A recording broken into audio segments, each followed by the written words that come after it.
Jerame. Hi. I am so excited to have you here. Excited to be here. It's like a long time coming, you know? Mm-hmm. So for those of you who are listening right now, I have my good friend and the owner of Reconnect, a coach, breathwork facilitator, and like just a holistic body guru, I'm going to call you. Jerame, do I say your last name? Is it Mudick? Yeah, perfect. Oh, I did it. I thought it was Murdick for a really long time. My but there's, whole life, there's no R, that. you know? There's no R. Somehow, when you look at it, it's like it looks like there's an R. Mm-hmm. Jerame Mudick. Like I said, he's the owner of Reconnect Mind and Body, a place that I've been coming to for, I don't even know how long now. How long? It's been about, I don't know. It's probably over a year. Yeah, it's probably a year and a half. Year and a half. Mm-hmm. I'd say confidently, yeah. And this place, just to give a little background to my listeners, to my friends here, hi guys, who are now going to be your friends. So get ready. Perfect. This place, Jerame, is like my sanctuary. It really is. It is a place that I come, and so many people come to step outside of the chaos of the world, to take off all of the hats that we're wearing, the roles that we're filling, the expectations that the world places on us, or we perceive the world places on us that maybe we place on ourselves, to take that energy and leave it at the door. And if we don't, you're going to help us remove it when we walk in, right? And just step into peace.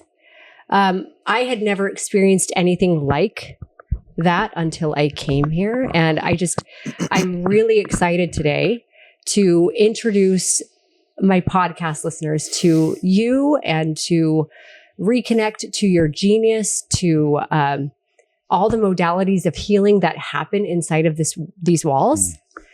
Which is breathwork, plunging, red light therapy, sauna, and just it's true soul healing that I don't think enough people know about. So thank you very much for being here today.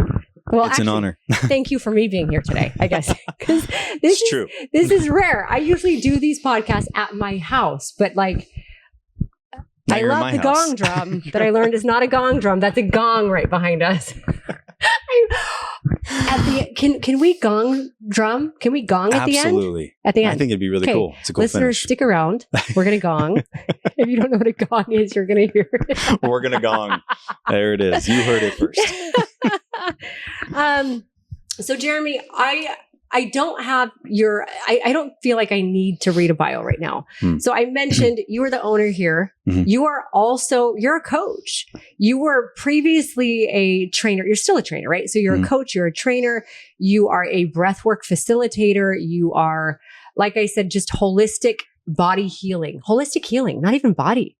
Can you explain a little more of what you do, who you are? Just introduce yourself to everyone listening right now. You know, that's always the hardest thing to do. Break dancer. You're a break dancer. Hold on. He's a break dancer too. How can I leave that out? And a gonger. Yeah, I'm a gonger and a break dancer. You know, I think it's actually the hardest thing to do to describe who we are and what we do. Mm-hmm. And because it's easy to just list off the things that you've accomplished, right? Or like all the years so I've been in this industry for 17 years now, and I can break down from start to finish of opening my own gym, getting into being a personal trainer, becoming a biomechanics specialist, getting into breath, working on people heal their bodies, correcting their spine, their position, their posture, enhancing their movement, getting their brain to fire better. It doesn't matter what condition you have, but really it all stems down to, I think, which may be the best way to describe this, is I guide people back to themselves, right? And that's my company mission. And that's where I try and build all of my values off of the things and qualities that it takes to help someone find themselves. So my company motto, "You are the cause, you are the cure," I love that. Thank you. Yeah. It's that taking full ownership of your life, removing any type of victim mentality. And this is where I think the hardest work comes into play, to where it doesn't matter what field you're in or what you've gone through in your life. It's up to us to decide, you know, how we want to live our lives and who we're giving power to, and learning to truly take those steps inward so we can face ourselves finally, which I think is how we internally heal and brings us to the next level of who we're supposed to be, or better said, our most authentic self. I love that so much. And I can attest to everything that you say. It's interesting because, I mean, I have a few thoughts rolling around in my head about what you said. So I'm going to go one at a time. When you walk through these doors and you see the room with, you have 3 cold plunges. I'm going to have you explain in a minute. It's unlike anything I've ever seen. It's so beautiful. It's green, you guys. It's like, there's like feminine and just enough like strength and masculine, but it's like, it's healing walking through the doors. Then you have the barrel saunas, you have the red light therapy. So to someone who wouldn't know any different or hasn't experienced it, you might walk through the doors and say, oh, it's a cold plunge place. It's a sauna place, right? And it's unique and different at that, because I've never seen a cold plunge or sauna place that looks like this, but still with those tools, we'll call them, or those things in there, you almost think, okay, this is body healing. But when you actually experience a session, I mean, I challenge anyone listening to come in for one session. You very quickly see it is it's a body experience, but it's only a body experience as a result of your soul and your spirit being tapped into. And the community that you guys provide is unlike anything else. Like the words you speak while I'm in the cold plunge, or Melissa speaks, is like, I don't understand how you guys say exactly what I need to hear every single time. And the care that you get when you walk through these doors, I swear I'm not trying to sell people to come here. What I'm trying to do is share what has been so life altering to me. It's so clear. This is the only place I've ever been to where when you go through a session, there's somebody on your team. Well, no, from the moment you walk through the doors, what I feel is unconditional love. And I thought it was me. Like I was telling today, guys, I'm here. We did a breathwork certification today, or we're in the middle of it currently. I was telling them, I said, I thought I was the special one. It's like mom and dad's favorite. I thought I was the favorite.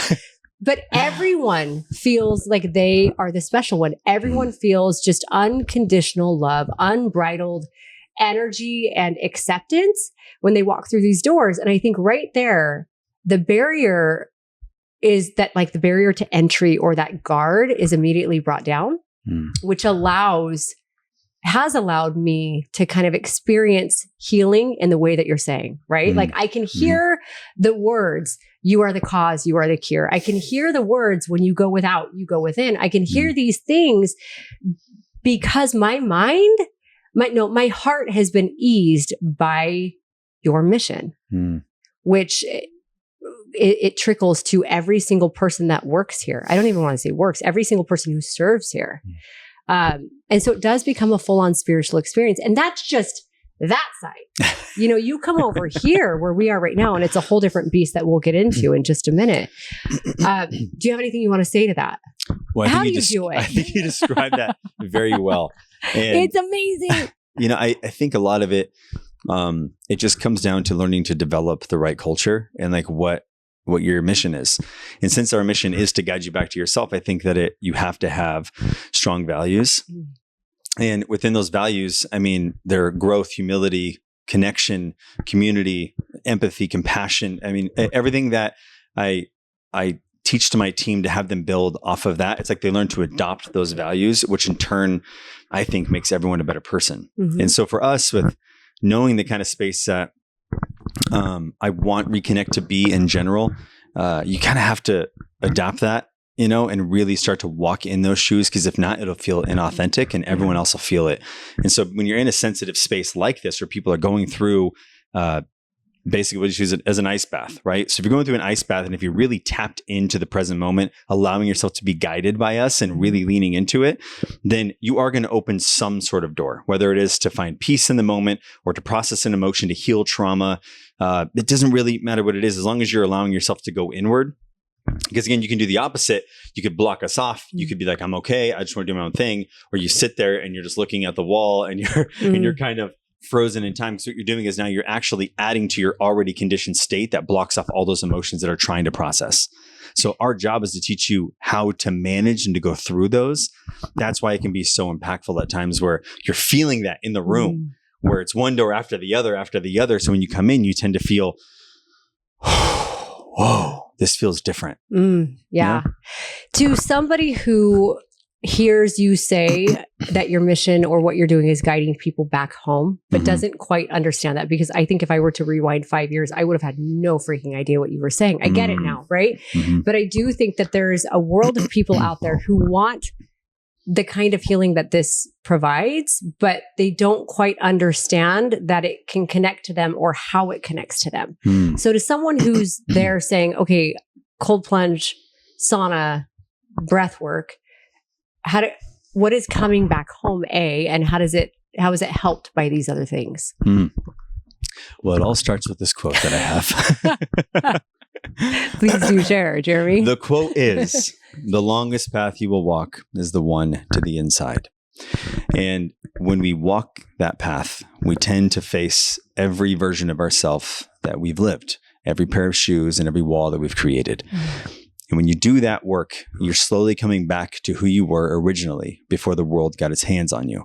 So what I mean is, we all have these behaviorisms that we've developed, these characteristics that have been created because of how we've been navigated through the world. Oftentimes it's the people that are closest to us, or someone that has large influence on us. It could just be one word, one phrase, one moment, one incident that shaped a whole characteristic that became a behavior, and it turned into a part of who you are. And now it's a piece of your identity. So most of us have had a lot of the ones on the negative side, which have led us to try and figure things out and heal our trauma, right, as time goes on.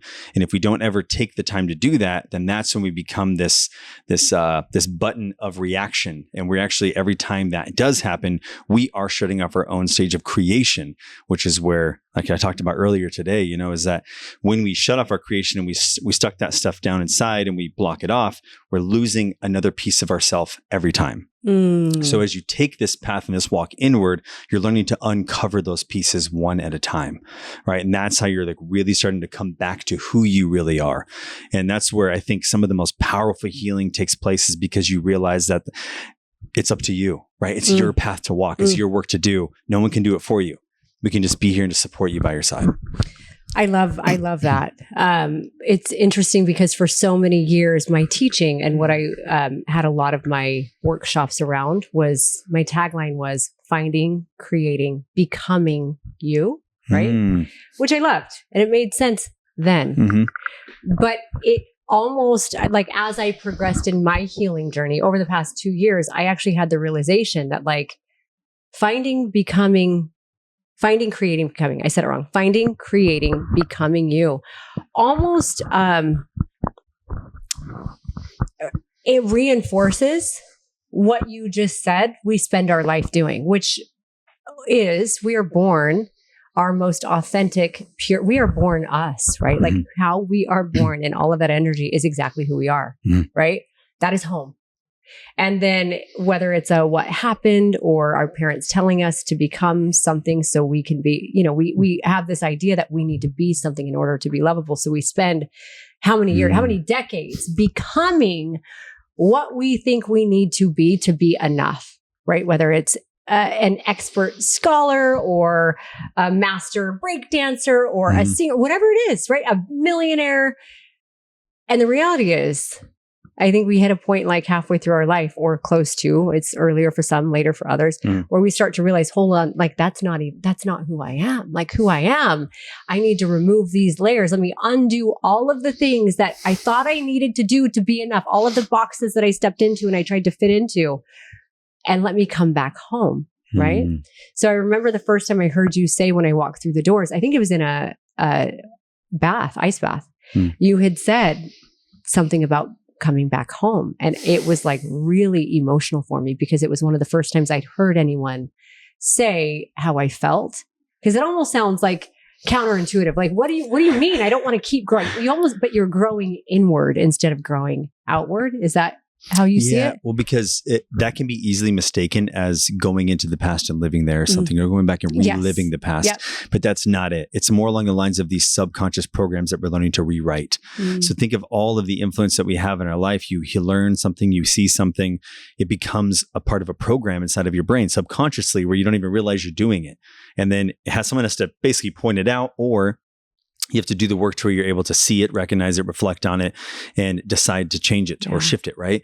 So look at that right there alone, and you would say that it's not that you're going back to relive anything. It's going back so you have a chance to change it if you want to, right? Yeah. And that's where like the power of, like we say often here, especially on the breathwork side, is it's an opportunity for you to rewrite the stories of the inside. I love that. So for someone who walks in and is very like, they're like, I just want an ice bath. I don't know if I want to do it. Because there's people listening that are like, that's scary to me. Like scary to face the parts of me that like, I don't want anyone to see and I don't want to look at myself. Right. What do you, I'm guessing you've had people like that walk through the doors. How would you take them through something that could get them to a point where they see the importance of digging in on a deeper layer? It is a challenge. It's truly never easy because timing is important for everything, right? Yeah. When it comes down to doing your own work and your own healing, I think a lot of times has to be the right timing for someone. We do have quite a few members who do come into Reconnect and they're like, let me just do my own thing. And we respect that, of course. It's the service we offer and it's what we are, and it's at your grasp anytime you want it. But there are people who still stick around that do their own thing often, and I think it's because of the environment. So they probably feel the comfort in this space to feel like, okay, this is okay for me to dive into. But when they go into the cold water, and this is like another subject itself, it's really talking about how impactful getting in cold water can be for us. And I say cold water, I mean like below 50 degrees, hopefully below 40. I wanted to go into this, so dive in. Yeah, so getting anything that's really cold, right? We're not talking like just like your mind thinks it's cold, like where it's actually cold. Freezing cold. Yeah. So when that happens, obviously we're going to snap into the sympathetic nervous system right off the bat, right? But when that moment happens, the emotional shift that takes place, it literally tells us, the viewer or the supporter or the guide, even yourself, a lot about who you are and what you're going through. Because whatever emotion you are currently holding on to or festering inside or experiencing, it will show in that moment. And if it doesn't show, then the opposite happens. Complete stoicism, shut down, eyeballs are strong, and you're not allowing yourself to feel it. So this is where you say, if someone's at that state where they're like, I don't feel safe to express that, that's probably going to be the response. And we have to respect that. Yeah, shutting down and just going numb. Okay. Because then at that point, they're trying to distract their mind from ever going there because maybe they feel, I'm not equipped to heal that, which is really common. You know, we look at it to where whatever that situation is, whatever that trauma is, it holds so much power in their mind still that they feel that they don't have what it takes to go through and heal it. Because a lot of people think they have to actually go back to it and relive it. For someone who walks through the door and is a little bit guarded, because I think a lot of people are scared. They walk through these doors and there's fear of cold water, fear of the unknown, fear of tapping in and finding something and looking at something that they don't want to see. I don't want to say, what do you do with someone like that? But how do you guys handle something like that? So when we hold strong to our values and we know that people are coming here because they need help, we put everyone in that no matter what. So if they want to receive the services and all the guidance that we offer, then yes, obviously it's probably going to be a better experience, or the opportunity to be a better experience and more in depth, to have some internal work. But if they're not ready for it, the timing is not right for them, then we have to respect that. Because again, we're here to help serve them. It's not what we want, it's what they need. So if in their needs in that moment, realistically, they're saying, I'm not ready to take that step inward, I just want to do my own thing, then we'll allow them to just do their own thing. Yeah. And we still offer up like, hey, you want some sound bowl or a drum or anything to go along with it to support you, or even you want to walk through some breathing beforehand. And sometimes they'll say, no, I'm good, I just want to do my thing. It's like into the water and they might just go stone cold face, right? Where now they're just numbing themselves out. And that's clearly where their work is. And then we want to hopefully open the door to that, where they will eventually recognize what's happening. So they realize that they're not, because let me just put it like this. When you do that, you're not progressing mentally. But if you're keeping yourself comfortable is what you're saying. Or numb. Numb. Okay. Yeah. You had explained to me. And so maybe there are people that will get in the water. You say that their response in the water says a lot about where they're at. Can you explain that? Yes. Yeah. So since the water triggers the sympathetic nervous system, once that happens, whatever your current emotional state is, it will be enhanced. So if you are extremely stressed out, all the thoughts are running through your head, whatever's going on, that person might really struggle to find their breath because they're stuck in the logical circuits and they're talking themselves out of it the whole time. Like hyperventilating. Yeah. Is that yeah. To where it'll go into this state of, I need to get out. Yeah. So when you take our guidance and we're there by your side, we will be with you trying to teach you the breathing.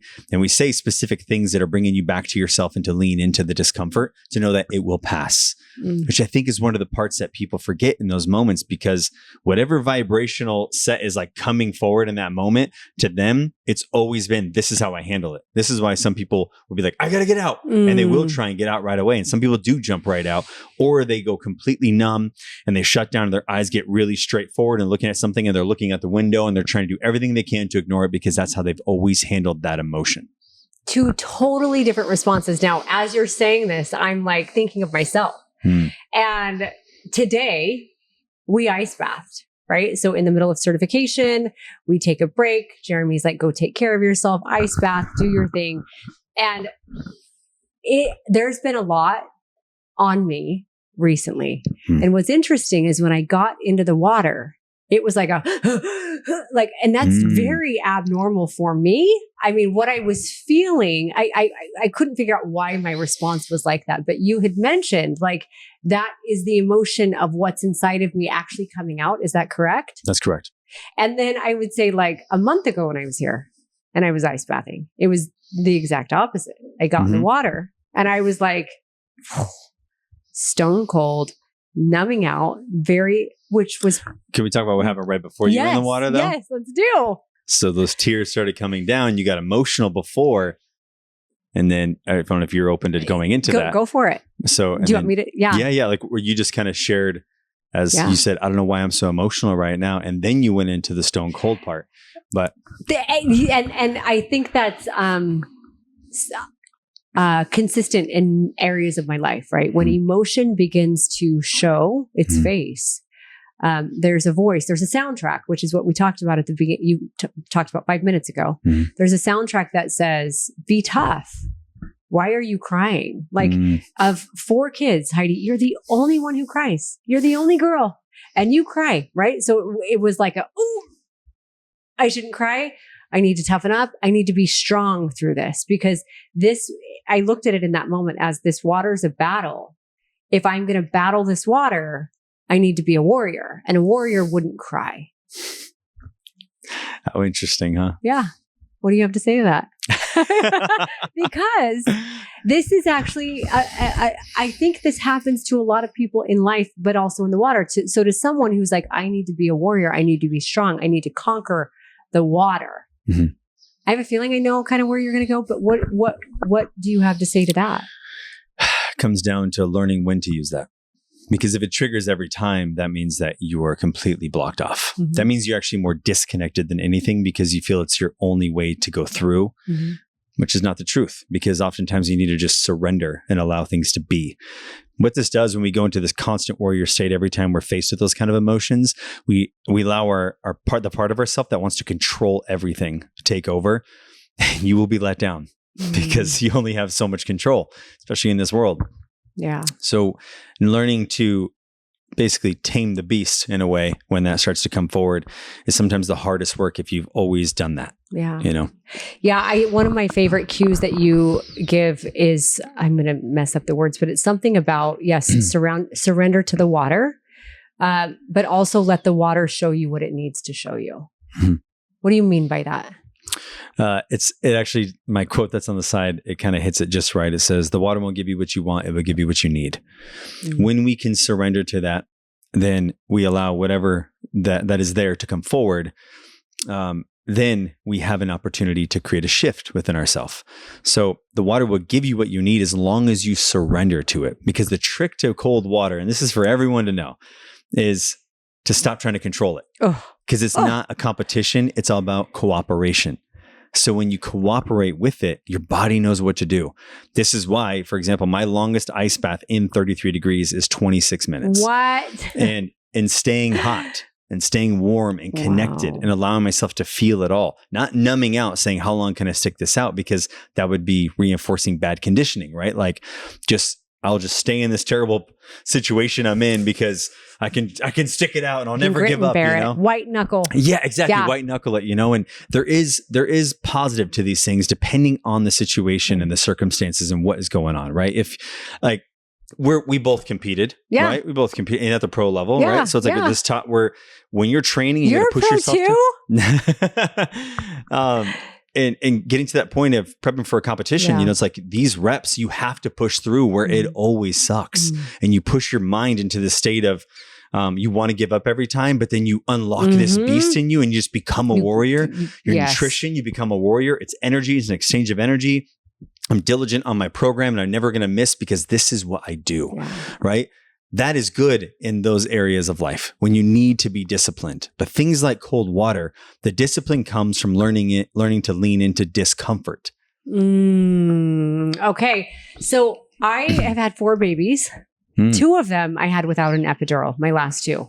I did a program called Hypno Babies where I when I went into it, I thought, they're going to teach me how to be hypnotized, right? I'm going to be hypnotized. I'm not going to feel anything. What they actually did was because people would say all the time, how did you have 2 babies natural? Didn't cry, and it was relatively fast. And I did it again, right? I hadn't, I felt it.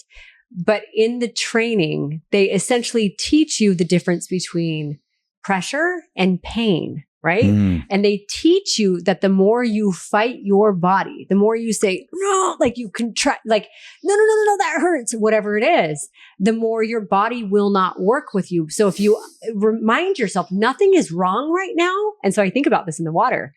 Nothing is wrong right now. Everything is right. This is actually my body's beautifully designed response to having a baby in the water. Nothing is wrong right now. And I went through a phase where I thought every time I got in the water, literally, I thought my heart was going to give out. I was unlike everyone else. I wasn't going to be able to do it. Wow. So you would remind me, you're safe. You are safe. I would have to say, nothing's wrong with me right now. My body's doing what it's beautifully designed to do in this water. And this water is my friend.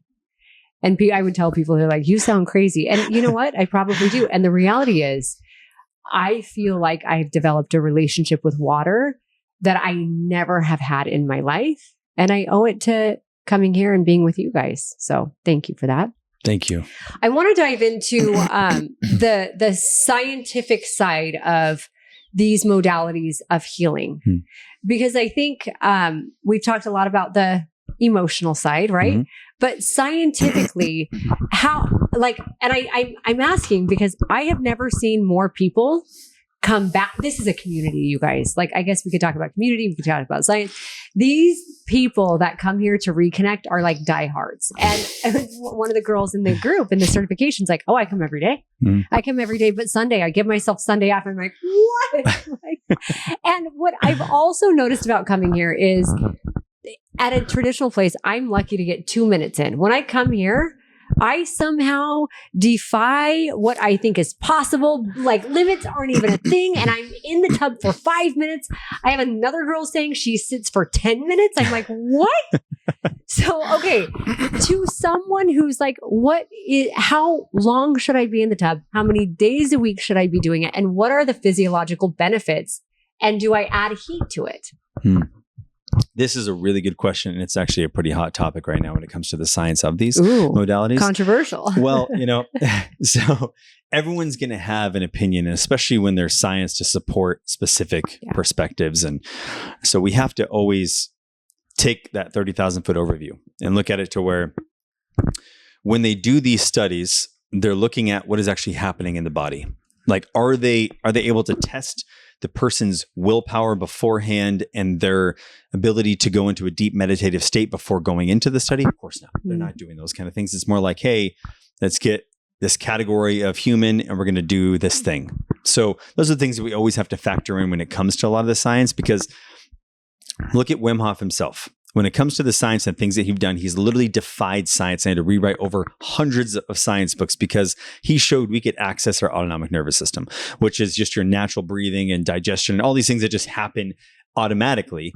And he showed us through his techniques that no, you can actually go in there and hijack it, like all through thought control alone. it. For example, I'll just sum it up real quick so anyone who doesn't know.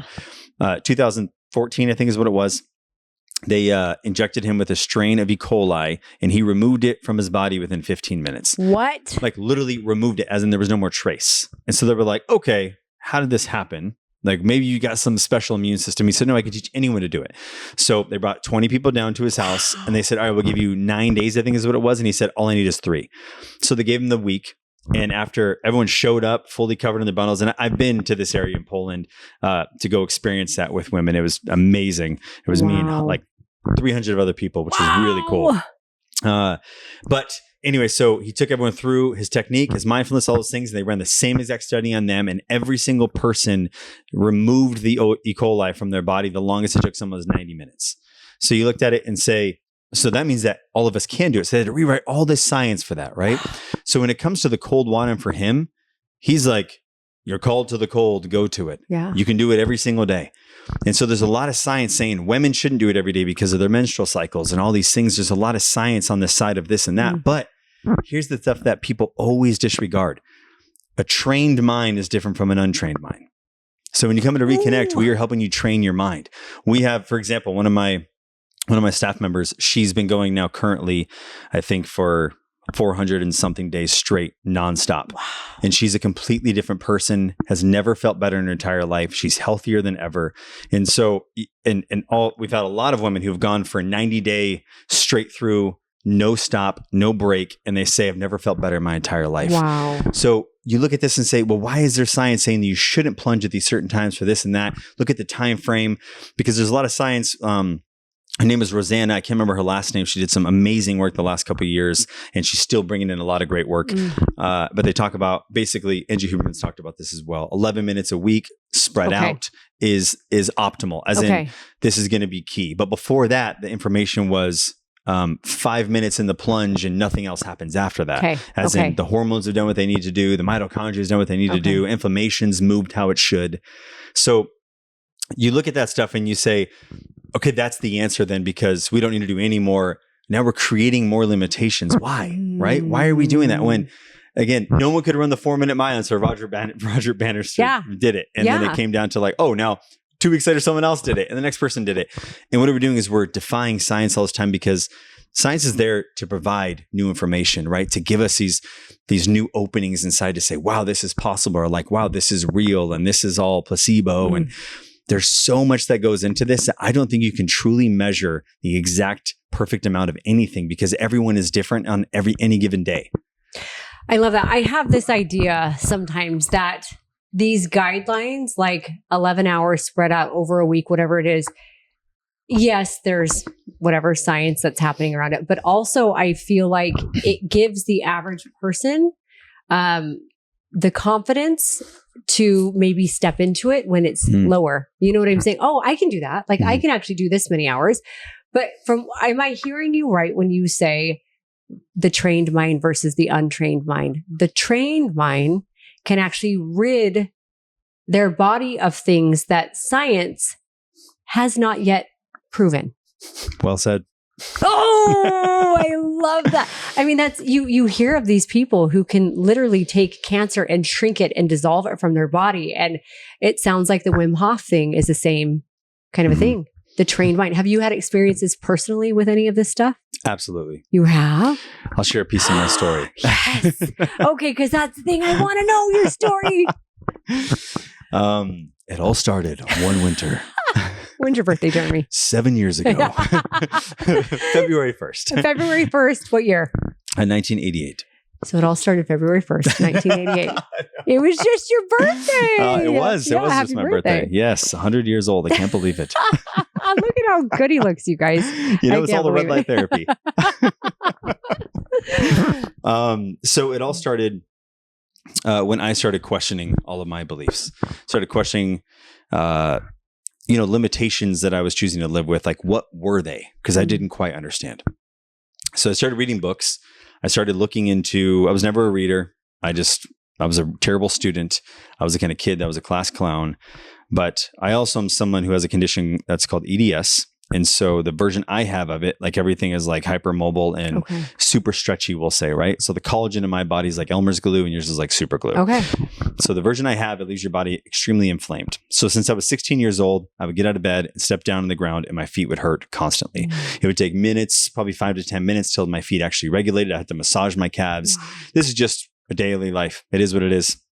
So some days my joints would feel just destroyed, as in there's nothing you can do. So when it comes to doctor recommendation, they typically tell you that it's like, do things like weight training because it can build up some scar tissue, right? So you build up more connective tissue the more you strain the joint, which will in turn stabilize it. So you stop dislocating everything. So the version I have, things stretch far as possible. There is no endpoint. You just stretch until it tears. Wow. So yeah, so it would totally suck. So the funny thing is every injury that I've had has actually saved my body. So I've torn both rotator cuffs and I've dislocated a hip and I've broken a lot of bones. Saved it because scar tissue? Correct. Yeah. Because the brain will build more of this connective tissue to help protect that area, to saying, hey, we need to limit the range because of this injury. So when the brain does that in a condition like mine, it's actually building and reinforcing stability. Wow. So this is things like stretching for me, like overall general stretching is like the worst thing I can do because it'll just keep going and going and going and going. There's no end point. So it took me years to try and correct what most people will feel that says stop. Yeah, you're going to go, oh, I can't stretch anymore. Like my leg will just keep going. And I can say, yeah, it feels like it's getting, I can feel that and I can feel that. And the next thing you know, it's like, and it would just pop out of place. Like there literally is no endpoint. Okay. So now I have endpoints because I've worked diligently over the years to help correct and better my connective tissue. Okay. So with that being said, now I have endpoints, which is great. I literally can never do monkey bars because my arms would just dislocate. And now I can do monkey bars and I can actually hold myself with one arm. And for my entire life, I can never do that. Wow. So that was just like that's like a background of why I got into the cold water. So my body was in pain and there was no answers. 7 years ago. 7 years ago. And so I started looking into power of the mind. I would hear these stories and see these things. And I discovered Dr. Joe Dispenza and Wim Hof. And through that discovery, I started diving into the research and anything I could find online. And all of it just blew my mind in a way that I was like, I believe this. I believe it's possible. And I believe that I'm the one that has to fix this. No one else can do this work for me. That's again where you are the cause, you're the cure comes in. So my second ice bath, as I went into it, I did the breath work, I did the thing. And that's when that second ice bath, that quote came through as I was melting every piece of ice in the tub. And as I was in the water, I was taking those new beliefs of I can heal every aspect of my being. I just have to believe in the possibility of healing for change to occur. And so as I did that, I unlocked it and I was just becoming scalding hot in the water, melting. Literally, there was no ice left. 7 minutes and 19 seconds later, I walk out and I walk through the rocks barefoot, which has never been done in my life without it going, how, because I'm in so much pain. And I just went and sat in my grass and meditated for like 15 minutes. I don't even know what I was doing. And I just was still scalding hot. I'm like, I don't know what I just did, but I think I just started to become the person who I'm supposed to become. Oh my goodness. So you're actually melting ice with your hands. This is in Poland? No, this is actually my backyard. Oh, this is your backyard. This is the start of this is the start of the whole journey. Yeah. And so then from there, because one of my questions for you is, you were a trainer, right? You were in like the physique world and bodybuilding world and whatever. And now you're like this like Zen, just guru of all things. And so I love hearing your story of how you got from there to here. So it started in your backyard 7 years ago. And then from that point, what had you then getting to here? Well, I started telling people about it and they thought I was crazy. Of course. I actually lost some clients because they thought that I was nuts. And they openly told me that you would die if you sat in water 33 degrees up to your neck for more than 45 seconds. You should get hypothermia hitting at this point and this and that. And so I hear that and I think to myself, like, okay, well, that's because you choose it. And mainly because I've heard so many other stories of the chef who got locked in the freezer at the end of closing, who ended up passing away. He died from frostbite, yet the freezer was off. This is a real story. Really? Yeah, the freezer was off. Because so it wasn't even at freezing temperatures. So what's in your mind? But he was convinced that it was freezing. So he died of frostbite, which should have been impossible. This is incredible. Right? Yeah. So I heard those kind of stories. And so I thought to myself, like, I think a lot of it, this is me questioning it, I think a lot of it just comes down to what we truly believe. Like that is what will dictate our actions, which in turn creates our reality. And so I start questioning all these things, start going to that, start telling everyone about it. And some people were intrigued, like, whoa, this is incredible. And I'm like, no, you don't understand. Like my body has never felt so good. I'm pain-free right now. And that's never happened before. Since I was 16, my body's always hurt. And now it doesn't hurt. And this is me still in the heart of bodybuilding. I was still training. I think I was preparing for the Yorton Cup. And I'm just like, how does my body feel so good? It doesn't make any sense that I feel the way that I feel. So I started running tests while training for the next competition. And I figured out after about 2 years of running tests on myself that if I don't take a plunge within 14 days, all of my pain starts to come back, and it comes back like a whirlwind. Wow. And this doesn't matter about nutrition, doesn't matter about how much myofascial release, how much massage you do, how much this, how much that, like none of that matters. The freezing cold temperatures, like I have to be in the 30-degree range. If it's like 45 or 50, it doesn't do it. Like I literally have to be in freezing temperatures for a few minutes. And when I do that, all of my pain is gone. Like all the way up. And then day 14, once it starts to come around, I will wake up and it feels like I get hit by a truck. And I'm just like, okay. And try and just go through the motions, you know, and then I just feel as I'm working out, I'm like, oh my gosh, like everything aches. Like, and I start to feel as if, am I getting sick? Am I getting sick? Like what's happening? It felt like my body's getting like the flu aches, you know? And then like the next day it's like, oh, everything hurts so bad. And then I realize, oh my gosh, how many days has it been? I look at the calendar of me marking. I'm like, oh, it's day 15. Holy moly. Okay, it happened again. Like it's one of those things that, because I didn't want to plant the placebo in my head, like day 14, it will come back. It's like, no. I just go along with my day, mark it off. And that happened several times where I would surpass it. And I'm like, gosh, why does my body hurt so bad? Like, and I go, oh, wait. And then I go to the calendar and I'm like, oh, day 17. So no wonder why I started hurting like 3 days ago. Like, okay. So like every time at the end of 2 weeks, it's the craziest thing. Wow. So you're doing this, like you're staying in a cold plunge, or you're treating your body the way that you need to treat it to be healthy and feel good. Then at what point do you say, I'm opening up Reconnect or whatever? What I mean, like when did you decide to do this, and how did it turn into everything? And now breathwork is just such a massive part. We haven't talked a lot about it, but how did it turn into what this is, which feels huge? And I know you're opening up more locations. You have a Resurrect breathwork certification that like it was full. Like there's just so much happening right now. How did it grow to that? So you feel good with the ice, but that's it. There's more though now. Yes. So this is where I feel like I didn't fully answer some of your questions, but I can cycle back to them because I remember them. Yeah. When it came to starting Reconnect, it was not something that I ever envisioned doing. Like this was not, I started bringing some clients back to my house who wanted to try it and walked them through the breath work. And then I walked them through the ice bath, and it was such an awesome experience for them. And they all loved it and was like, whoa, this is so cool that I did this.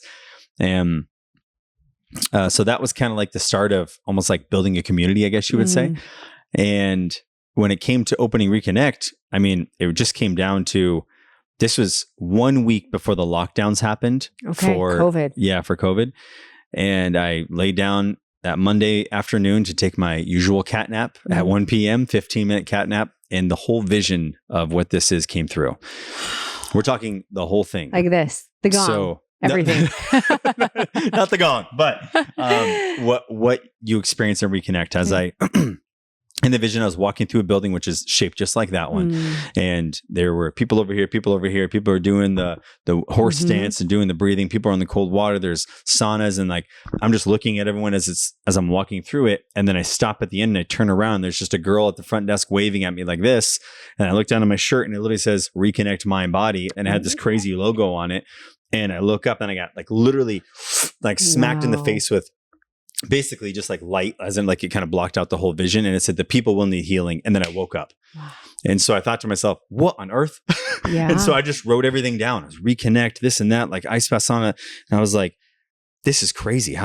And at this moment, I just decided with him and I were partners and we owned a gym, and that I was going to part ways with him and I'll just let him take over the whole gym. So I was kind of done doing the brick and mortar thing. Yeah.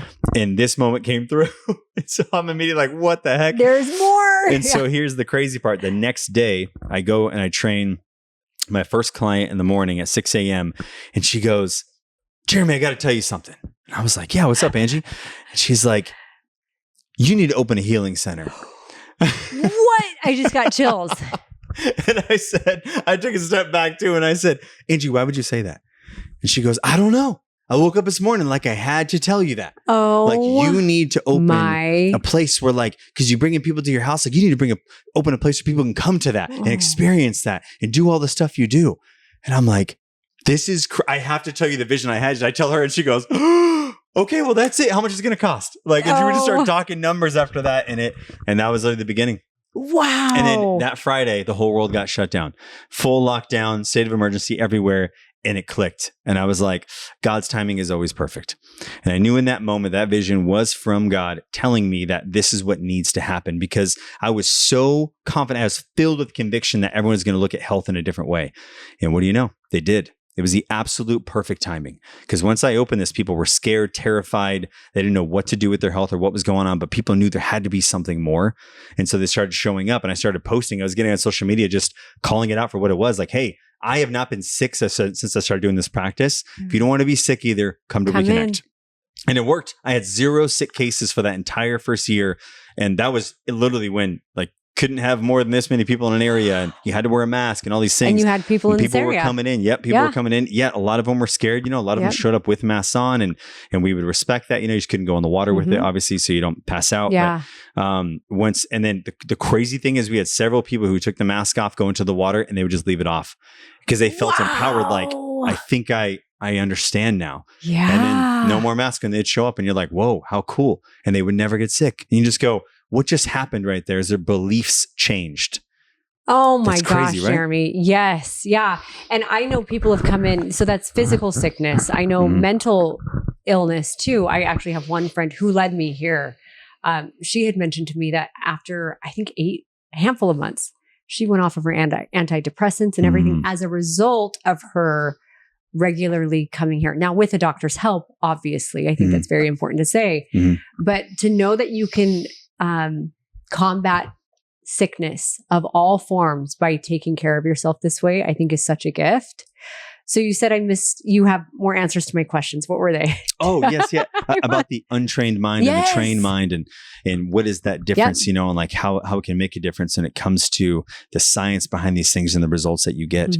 And a lot of it stems from your ability to surrender to a moment, to give up the need for control, and using your breath to access the deeper parts of yourself. For me. It's hard for a lot of people. You're not alone on that one, I promise. Yeah. Now I'm slouched back because now it's really interesting to hear you talk about this, all of this. Because what I sit here thinking, and I think a lot of people watching and listening might look at me and be like, oh, she doesn't have limiting beliefs. Unless they listen to my podcast. Then they know that I do because I talk about them. Then they know the truth. Right? But this certification's been so good for me because I am this facility, your place, has been so good for me because I am faced with my limiting beliefs every time I walk through these doors, whether it's to get in the plunge, when I lay down and do breath work, which is a whole experience that I feel like we have to talk about still.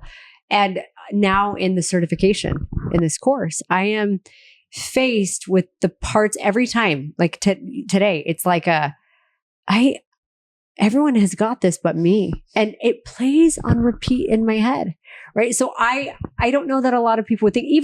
My podcast, you guys have heard me say, everyone's doing this but me. Like everyone knows how to do. And so I look at you and I think the guy doesn't have any limiting beliefs. You're talking about this trained mind that can blast through things. I'm just trying to stay afloat sometimes, I feel like. How can someone, me,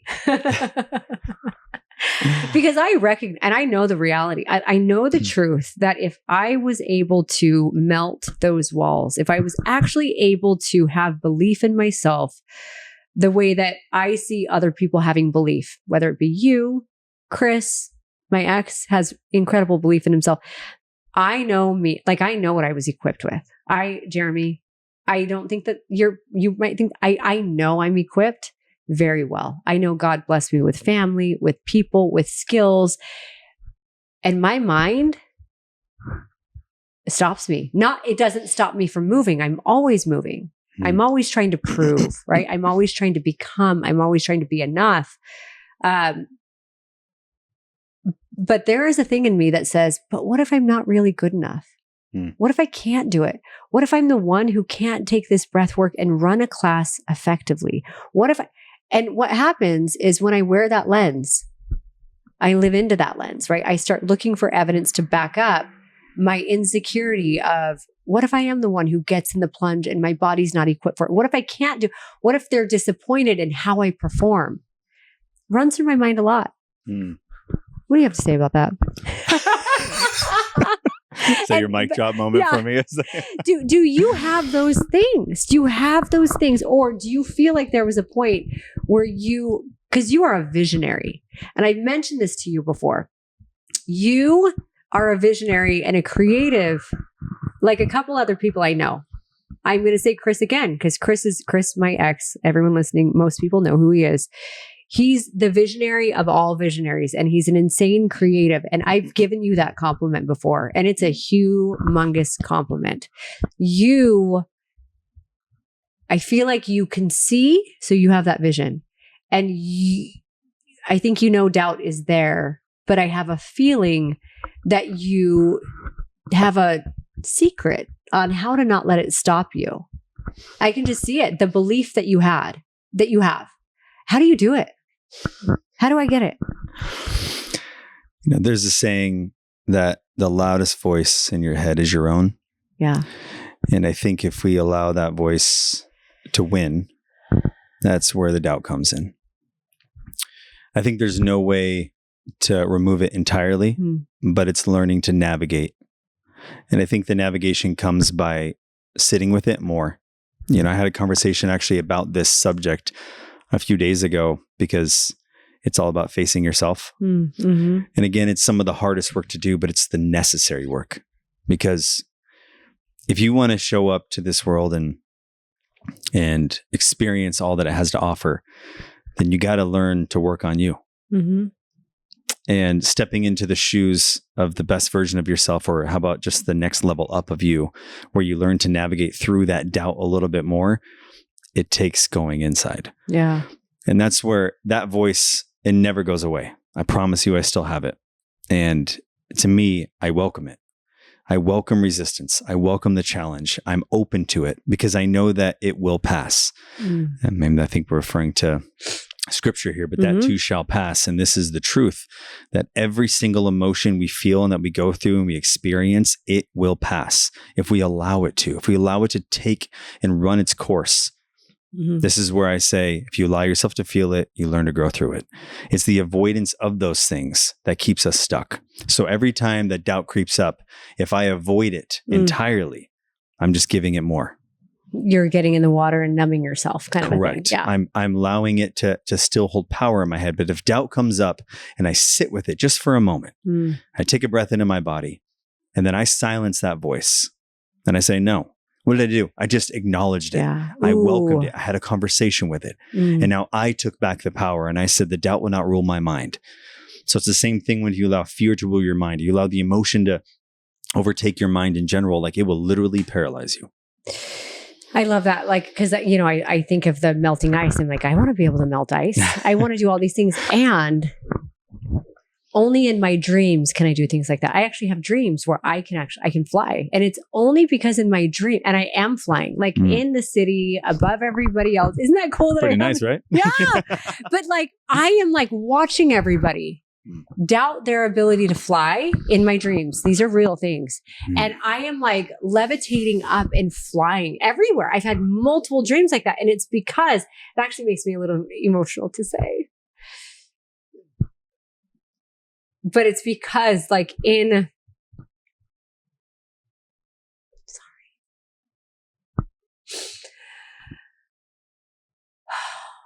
Take your time.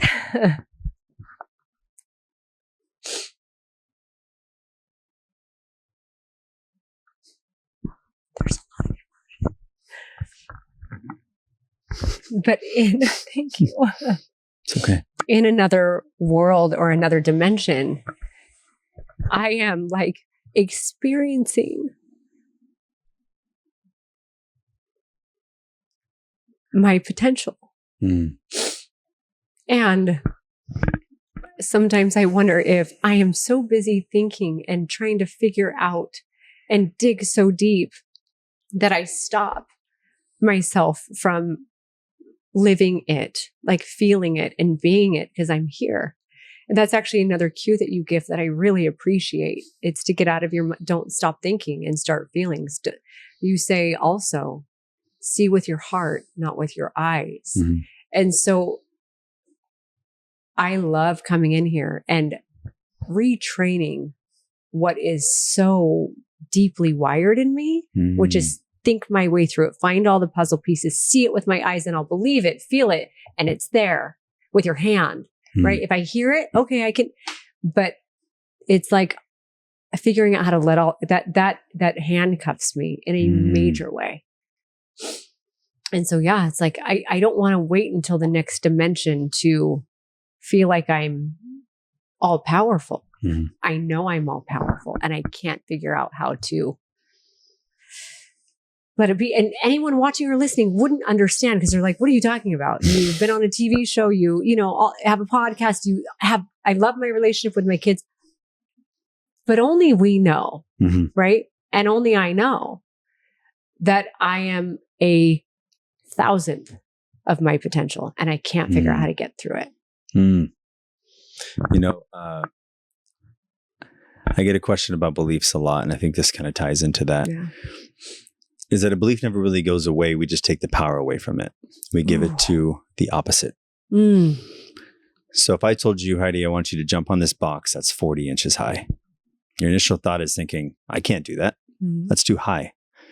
I'm not equipped for that. And I say, well, I'm a plyometrics expert and I can get you to do that. Just give me 30 days. You say, okay. So I train you for 30 days. At the end of the 30 days, now you've jumped on 36. So 4 more inches. So then I say, all right, Heidi, it's day 31. Jump on the 40-inch box. Now you still have the doubt and the disbelief that you can do it, but you start to empower the other side. Well, I've jumped on 36. I think I can do it. So what are we doing? We're not removing the belief. We're just stripping away the power and giving power to the beliefs that lift us up. And then you go for the 40-inch and you'll most likely get it because now you gave belief or power to the beliefs that help you fly. That's how it works. So in these dreams, as you were starting to fly, you're limitless because it's the ones that allow you to. Those are the ones that are coming forward and existing in this reality in the dream state. So if you can bring those into the current reality, acknowledge that those other beliefs that pull you back are never going away. Just take the power away from them and bring them into the opposing side, which is the ones that do help you fly. Ooh, I love that. What I'm hearing with my heart, right? Not my ears, not necessarily with what you said, is a really strong call for community and surrounding ourselves, myself, with people who can help be that voice, right? I love, the quote, you're the average of the 5 people you spend the most time around. And it's so true. And one thing I've been seeing the power of over the last year, especially maybe even only 8 months, is as a people pleaser, I feel like I have to give everybody my time. And it's really hard for me to allow someone to sit with hard feelings as a result of me saying my time needs to be spent over here. I want everyone to feel good, right?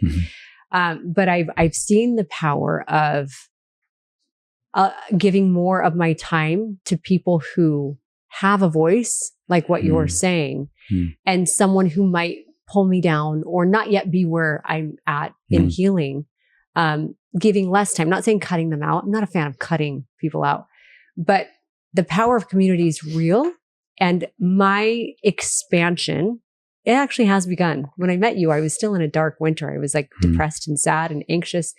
I'm actually inside of expansion, which is why I'm feeling and becoming aware of all these things. A lot of it I owe to being here.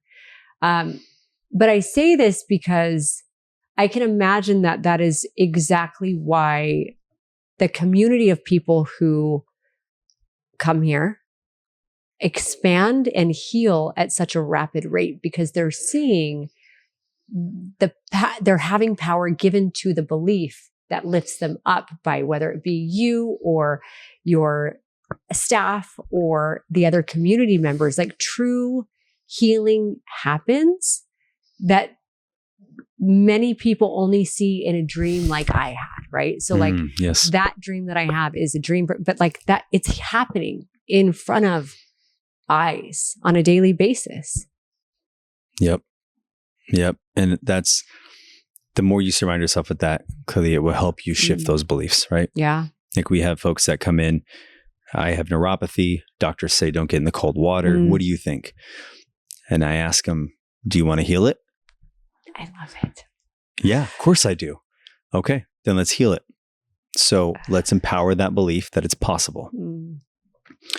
Again, this can be something just animated within yourself. Okay, like I think it's possible. And you go inward, because this is applicable information for anyone listening, that it starts with just entertaining the idea. Right? Because we're not going to believe right off the bat, like it takes work. Sometimes we need evidence. So we take your mind into this new level of possibility, exercising the idea. Guy goes in, wow, my feet feel different. The neuropathy was really bad. I could barely walk on your wood floor when I came in, but now it feels like this, but they could be numb. They could just be numb from the cold. Yeah, totally. They could be numb. Next time he comes in, like, wow, so my feet feel the same. Like there's no difference. Okay, let's do it again. Heal. Take your mind into your feet. Every single breath you take, send it through that space and heal each and every cell inside of them. And now his mind's getting more into the creative state. He's understanding. He's flexing his eyebrow. He's going in and he's sending his focus there. My feet are hot in the water. My feet are hot. How's this happening? They shouldn't be hot. They should be burning discomfort if it's neuropathy, right? But they're still cold. The cold burn. It's like, no, like they're warm. Like they feel good. In the 33 degrees. Wow. Comes out, next thing you know, it's getting better. He shows up the next time, like I can walk on this ground. There's no pain. How's this happening? Is it the cold water doing it? It's part of it. But it's more along the lines of we are training his mind to access this new belief that he can heal himself. See how that works? Training the mind. You're training his mind to fly. The way that my mind is trained in my dreams to fly. I'm telling you, you guys, I'm not kidding. There's a version of me that flies. I know it. I sound crazy. And also, I believe that we have versions of us that exist. I really do. Hey, that version of you definitely flies. Okay. I don't want to end today without talking about breathwork because I feel like this has just been so great for me, Jerame. Like I have had full on healings. I've done a lot of breath work with a lot of different facilitators. I've never had a journey like you have taken me on. Like it's a medicine journey for me without any substance in my body. Like I think I was laying right here. This was in December and I had the most, I was inside of something hard. I mean, I don't think I really brought it in even as my intention. I was more like, show me, I always have an intention, which you suggest. Show me what I need to see. And this thing that has been with me for 5 years. Wow. I went through rooms, every segment of breath that you took us through and the words that you said and the music and like it was a room where it was like God had thrown like this in front of me, something from my past in front of me. Like a thought would come to my mind like, well, why would I do this? And then God would words would come to my brain. I saw like a dragon at one point flying above me. It was the coolest, most amazing thing that ended up. It was a situation with a friend of mine. It tied all the way back. I was brought into childhood to the moment where this feeling or issue was rooted in me. Like it took me to a place where I took responsibility and it was just magic. And I was just crying every time. I take the eye mask off and there's mascara all over it and mascara all over my eyes. I don't know why I wear mascara, but the breath work, yes, physiologically, it's just a gift for me and everyone. We know this, and maybe you can talk a little bit about both, but how the heck do you take people on the journeys that I've been on? How do you do that? It's a great question. Like, are you magic? So, what I did is I went through a lot of courses with breathwork, and I took some classes, and I studied the people who I thought were the best in their field. And I just noticed a lot of gaps, a lot of holes that were missing. And it doesn't mean I wasn't getting results. I wasn't feeling a change. And everyone else in the room and in the other course, they were obviously experiencing things and having some results and benefits and things. But coming from having an exercise background, I know how important it is for you to get the proper neurons firing in your body before you start hitting the workout hard. Mm-hmm. You do these things like myofascial release first, get your body hydrated and warmed up. Then you go into some corrective connective exercises, and then you go into the hard stuff. Then from there, you kind of bring it down a little bit slower towards the end. So I noticed in majority of breathwork is that they were missing out on that. So I created Resurrect Breathwork. And I started teaching breathwork. And when I first started teaching, it was completely different what it is now. It was very much just walking people through like 2 different breathing exercises to do what, okay, I'm trying to introduce breath. This is just over 4 years ago. So now a lot of people in Mesa, Arizona were doing breath work. It was either yoga or nothing. And so for me, it was like, I got to try and introduce this to an area that people don't even know what the heck it is. So let's start slow, And so as time went on, I learned to pay attention to people and see what they actually needed, not what I wanted to give them. It was like, what do they actually need? How do I help people find themselves in this practice? So I started to develop this practice, which is now Resurrect Breathwork. And it takes you through a meditative portion at the beginning that's all through the breath, not like silencing like a guided meditation where it's just in general, right? It's using the same type of principles in meditation to get people into their body to silence the mind of thought and open the door to feeling. And so when you start to do that connected to the breath, it starts to change the brainwave state. So we're trying to access those alpha waves and hopefully lean into some theta waves to where we're really getting someone in this creative subconscious mind where we're being free. And we're not allowing ourselves to just hold on. So when you start to access these parts where you're feeling like you're in a medicine journey, yes, it's because of the altered states of consciousness that are now happening. Yeah. And don't get me wrong, you can just dive into some heavy breath work. If the body and mind are willing, they will accept it and you can go into these states. But a lot of times that doesn't happen because the person is still in a heightened state as they go into the heightened state of breath work. Okay. Yeah. Because they've never been taken out of their current reality. Correct. Yeah. So if you're stuck in the sympathetic nervous system already, if you're already in this process of always overthinking, always trying to control all those things, and you go into like, hey, just control this one thing now, you're just going to enhance what you're already currently having. So Resurrect Breathwork is designed to shut all that down, bring you back into yourself, discover your breath, learn how to breathe properly. And then we have good quality, efficient breaths as we go through the actual work portion. And obviously we have a very specific technique, the Resurrect breath, that I created that I see as a perfect opportunity to help people receive into certain parts of the body where they don't know how to breathe and expand to because of the walls or blockades that they have created. So to me, it's like a gentle approach to open that up. Yeah, the Resurrect breath is, for me, it's a teacher. Instead of just, hey, do this, right? I'm actually learning when I do the Resurrect breath, which then improves all of my other breathing. So I'm really excited that I'm going to be certified to teach this because I can pass it along to other people. That's right. But I think one thing that's a little surprising about how effective your breath work is that when I walk in and when we begin, it is slower. Like you say, like, I think sometimes we think in order to have the best workout in the gym, we need to go in and we need to hit it hard. We need to, right? Or we need to be really sore, all of those things. And we know the science behind that's not the truth.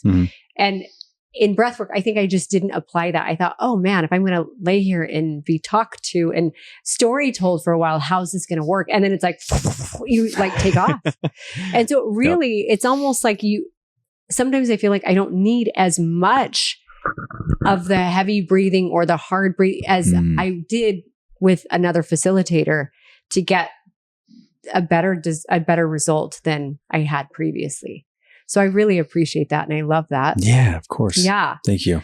So the certification, how, if anyone is listening and I think Okay. So if anyone wants to do a breathwork class with you and they are not local, how can they do that? Can they do that? How does this work? Or certification? Do they just need to fly in for the cert and learn? For real. We have a few options here. You could do online. Right. And I do have an app in development. Currently, it's an online platform. Oh, cool. It's airbreath.com. So it's AYR breath.com. Right now, it is an online platform, but it soon will be a downloadable app. And so it's all videos of me walking you through breathwork. So it's, you literally have it to where it's individual breaths, and we'll have combination breathing in there, where it's actually like a section of a breathwork class that will hopefully take you into the experiences that you're talking about. And there's all different types. You can have 1 minute to breathe. If you get a reset between phone calls, depending on if you're at work or whatever it is, you can log into the app, do that. I love that. Yeah. I did that because a lot of people were traveling from out of state to come to these classes, and they were asking the same thing. Do you have anything online? And I was like, I don't. Yeah. And so now I looked at it to where I'm trying to expand this company, obviously, and open Reconnects everywhere. Like that's the plan. Literally is worldwide. Yeah, worldwide. And you heard it here first. That's right. And I do believe it's going to happen because I got the big guy on my side, and I will not stop until it's done. I know it will happen. Thank you. Yeah. And so breathwork is a huge part of it. So this is the Resurrect side. That's the Reconnect side. And so every location will have both. That way, everyone who does get certified, like yourself, if you become a practitioner, then you have opportunity to work for us and to host classes here and to be a part of the movement and impact and create a community. And Resurrect. Why'd you choose Resurrect? It's crazy, actually. I was listening to some worship music, and I was just asking Jesus. I said, hey, man, I need a name. So I need a name, and I can't figure this out. I couldn't even finish the sentence I was saying, and then bam, Resurrect came through, and I thought, whoa, that's pretty bold. Because, of course, people might think resurrection and just go straight to the resurrection of Jesus. And I just go, I know a lot of people don't believe in that. A lot of people don't believe in him. It's like, I don't want to impact anyone's stuff. But then I started thinking about it and thought, well, it means like bring back to life. Yes. And if my mission at Reconnect is to help people find themselves again, truly, we're bringing the original version of them back to life. And in class, do you not feel as if something is happening? Like you are coming back to one being. And so that's why I was like, Resurrect, I think, is the perfect name. I actually have full body chills. And I think Resurrect is a wonderful way to explain my journey since I've met you. Oh, truly. Wow. Yeah. But it's like, I actually think maybe it's possible that in a resurrected form, you're actually different than you were when you were alive before. Ooh. And it's like it's a much more, because I feel that I am not the old me. I have been resurrected to something that is greater and more powerful and more aware. And I still have some growing and some learning to do. Of course. Jerame, this is all so awesome. I am so happy to be here. I could probably talk to you for another 2 hours. I think we're over the hour mark. I said, yeah, we'll do 45 minutes to an hour, but there's so much and I could go on forever. And I just want to thank you for who you are to me, who you are to so many people, what you've created. And thank you for taking time to do this and share. Thank you. You are changing lives and you will change millions more. Wow. I know it. Thank you so much. Do you have one final thing you want to share? What's on your heart to the person listening? I look at all the work that I do and how I got to where I am, and I like what you said right there, because I feel like it resonates with me as well, that I feel like I was a different person before all this began. And I know a lot of people that knew me back then probably see me now and think, is this the real guy, or is this some facade thing he's created? But I look at it in this way of this is an endless journey of work. And the more that we recognize that, then the more confidence that we start to build, and realizing that the outcomes will be whatever we make them to be. And we continuously put in the work. Again, you are the cause, you are the cure. That doesn't mean that what happened to you in the past is your fault, but what you do next is solely upon you. And I want anyone listening and anyone watching to take that home with them, that the next steps you make, the actions that you take, will dictate what happens. It really comes down and starts with you. That's powerful. Thank you. And I can attest, you are the real deal. I can feel people out pretty well. So thank you for being here. Thank you for being my friend, Jerame. Thank you.